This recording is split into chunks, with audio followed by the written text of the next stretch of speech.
You've had one of those days, the kind where everything went wrong before 9 in the morning, where you held it together through all of it, the argument, the phone call, the moment in the bathroom where you just sat on the edge of the tub and breathed. And then you walked in to pick up your baby. You composed your face, you softened your voice, you said something gentle the way you always do. And your baby looked at you and started to cry. Not a hungry cry, not a tired cry, something else. Something that felt, in that moment, uncomfortably like a mirror. You probably told yourself it was a coincidence, that babies cry, that it had nothing to do with you, that you'd done everything right, you'd hidden it, you'd performed calm, you'd protected them. But here is what the research actually shows, and it is one of the most important things you will ever learn about the first year of your baby's life. Your baby was not reading your face. They were reading your body. And your body told them everything before you opened your mouth, before you forced a smile, before you said a single word.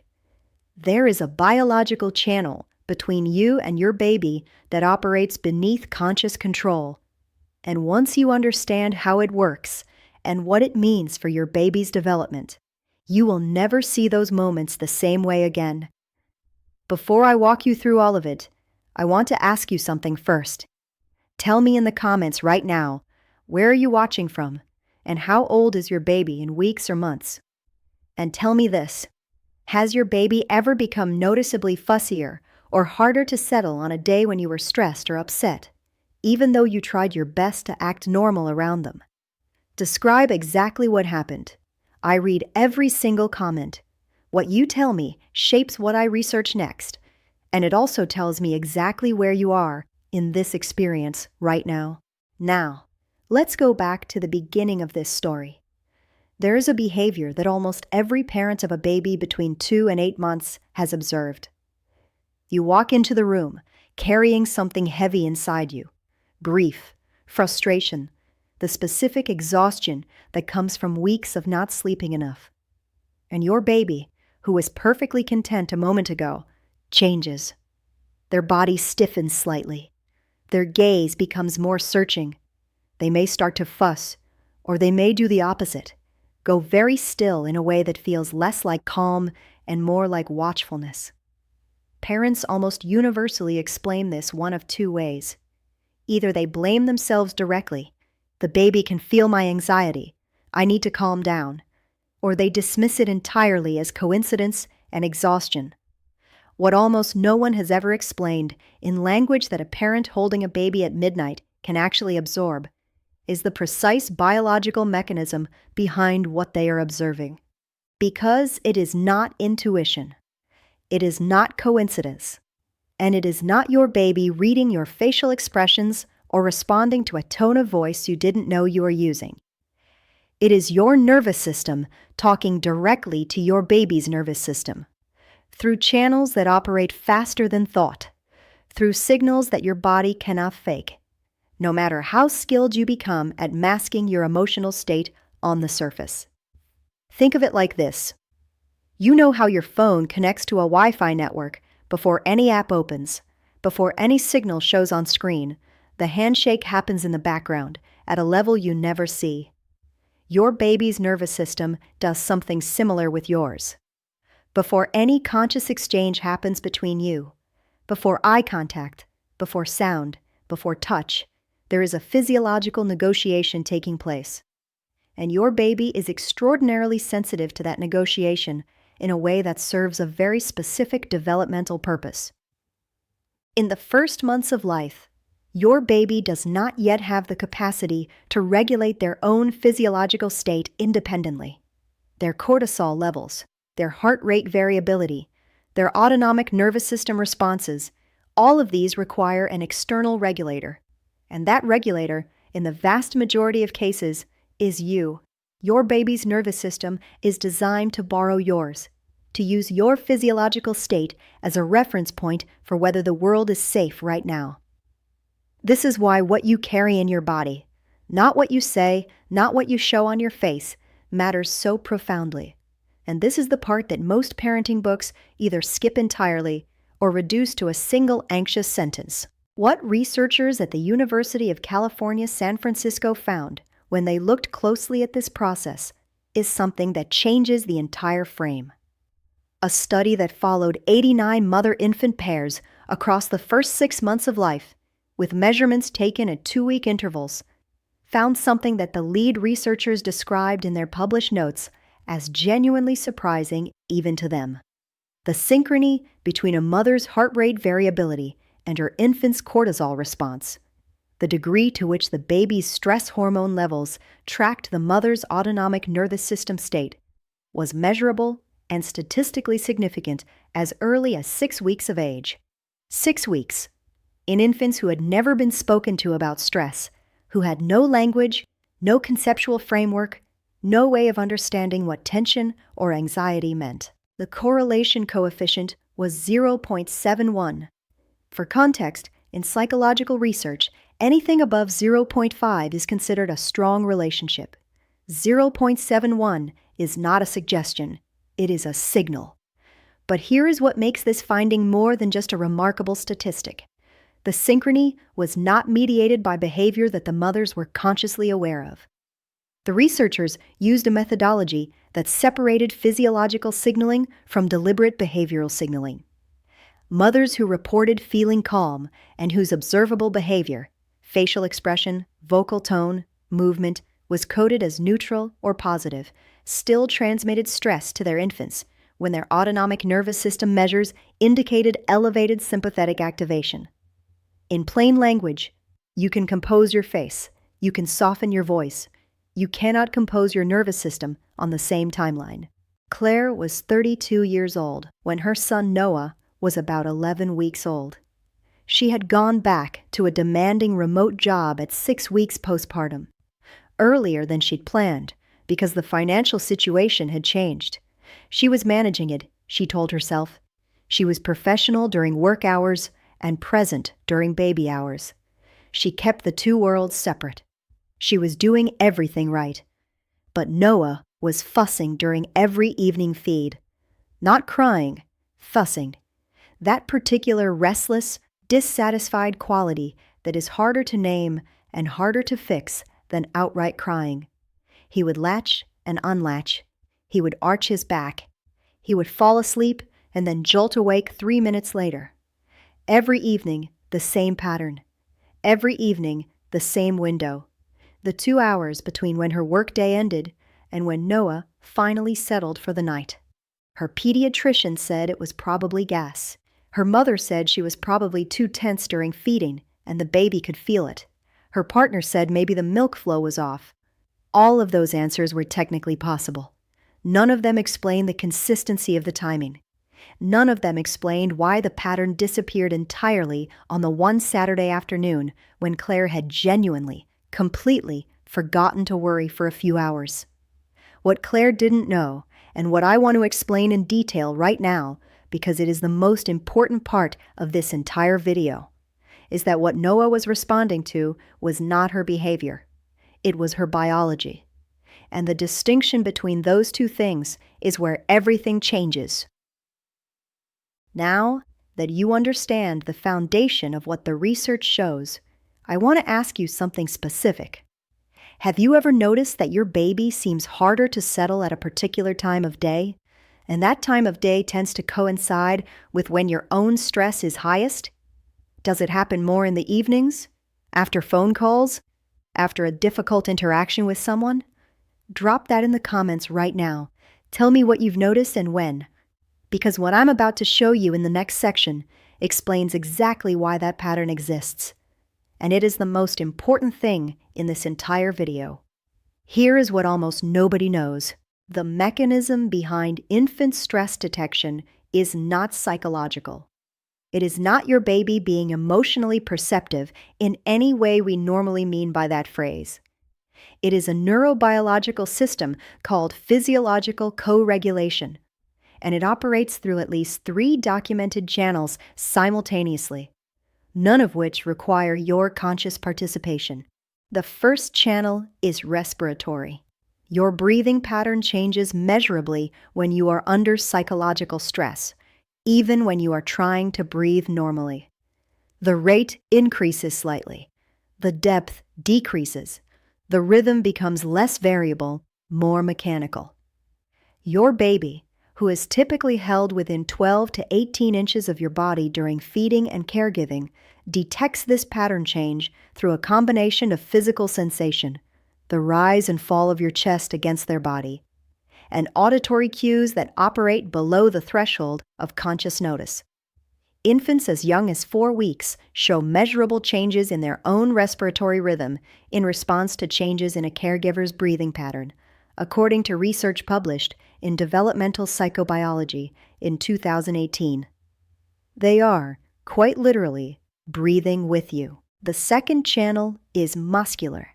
Psychological stress produces microtension in the postural muscles, the muscles of the shoulders, the arms, the hands, the jaw. These changes are often imperceptible to other adults in the room. They are not imperceptible to an infant who is being held. Your baby's proprioceptive system, the system that detects pressure, movement, and the quality of physical contact, is extraordinarily sensitive in the first months of life, calibrated for exactly this kind of input. A 2021 study at Johns Hopkins measured muscle tension in caregivers during standardized stress induction tasks while they held their infants, and found that 83% of the infants showed measurable increases in motor restlessness within 90 seconds of the caregiver's muscle tension increasing, before any behavioral change in the caregiver was visible to trained observers. 83%. The third channel is the one that surprised researchers most consistently, and the one that has the most significant long-term implications. It is olfactory. Under psychological stress, the human body produces changes in perspiration composition that include elevated concentrations of cortisol-related compounds and specific volatile organic molecules. These changes are detectable by infants. Research from the Weizmann Institute in Israel, published in 2023, demonstrated that newborns exposed to stress-related olfactory compounds from their primary caregiver showed immediate and measurable changes in their own cortisol output, even in the absence of any visual, auditory, or tactile contact with the caregiver. Through smell alone, your baby is not imagining your stress. They are smelling it, feeling it in their muscles, hearing it in your breath, all simultaneously, all before you have said a single word, made a single facial expression, or done anything that anyone in the room could observe. What you thought was hidden is actually broadcast, and the difference between those two things matters more than almost anything else in your baby's first year. When Claire eventually found this research, when she read the UCSF findings and the Johns Hopkins muscle tension study and a review paper from Current Biology that synthesized 12 separate co-regulation studies, she described her first reaction as something between relief and devastation. Relief, because it meant Noah wasn't broken, wasn't sick, wasn't reacting to something she had failed to provide. Devastation, because it meant the strategy she had been using, compartmentalizing, performing calm, keeping the two worlds separate, was not protecting him. It was just protecting her from knowing. Her second reaction was the one that stayed with her. She said, "I thought I was shielding him. I was just hiding from myself." The hardest truth in this research is also the most liberating one. Your baby is not damaged by your stress. The co-regulation system does not exist to punish parents for having human nervous systems. It exists because, for the entirety of human evolutionary history, a caregiver's stress was reliable information about the safety of the environment. A parent who is frightened for a reason. A baby who detects that fear and elevates their own alertness is a baby who is more likely to survive what comes next. The system is working correctly. The problem is that in modern life, the stress your nervous system is carrying is almost never a predator outside the cave. It is a deadline, an unread message, a relationship that is fraying at the edges. The information your baby's nervous system is receiving, danger is near, stay alert, is technically accurate and contextually irrelevant. And the long-term consequence of that mismatch, if it is sustained and unaddressed, is what the research tracks carefully. A baby whose stress response system is chronically activated in the first months of life, not from acute danger, but from ambient co-regulated stress, develops a higher baseline setting for that system. The hypothalamic pituitary adrenal axis, which governs cortisol production, calibrates itself based on early experience. A 2019 longitudinal study from Harvard's Center on the Developing Child followed 112 infants from birth to age 3 and found that babies who showed elevated co-regulated stress responses in the first 6 months, measured by cortisol synchrony with their caregivers, had a 67% higher rate of anxiety-related behaviors at age 3 compared to babies whose early stress exposure was lower. 67%. Not a trend, not a tendency, a measurable, documented difference in developmental outcome. This is the phrase de impacto, the one that belongs in the quiet of a night feed. Your baby doesn't need you to be perfect. They need your nervous system to know it's safe. Now, what does this actually mean for tonight? For tomorrow morning? For the feeding that is going to happen in 2 hours when you are exhausted and still carrying everything from today? Here is the translation, and it is more specific than you have probably been told before. The research does not say that parental stress causes harm. It says that unregulated parental stress, stress that has no outlet, no acknowledgement, no physiological processing, is what the baby's system reads as a continuous signal. The distinction matters enormously because the intervention is not feel less stress. It is process the stress you have before you pick up your baby. The first thing the research supports is something called physiological reset, and it takes less than 3 minutes.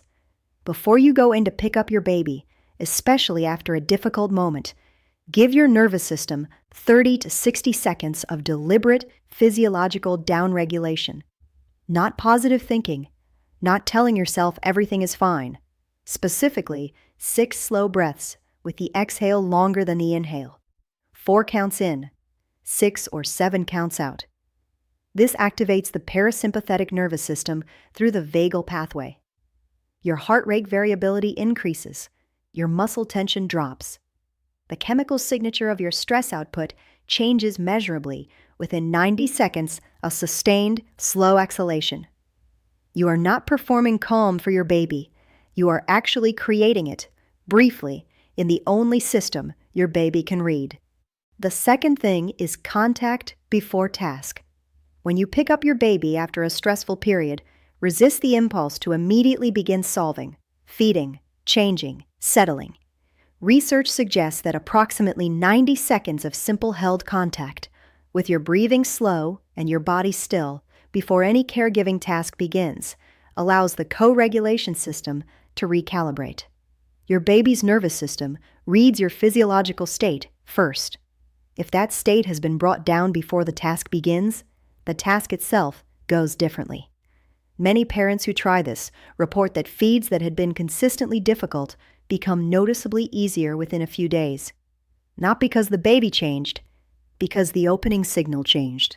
The third thing, and this is the one that surprises most parents when they first hear it, is that repair matters more than prevention.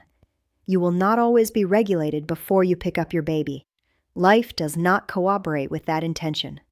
What the research at Harvard and UCSF both consistently shows is that the developmental harm from stress co-regulation is not caused by individual stressed interactions. It is caused by the absence of repair, moments where the disruption in co-regulation is followed by reconnection, by the nervous system returning to baseline together. When a stressed interaction is followed by a calm one, the baby's cortisol normalizes rapidly. The system is resilient by design. What it needs is not perfection.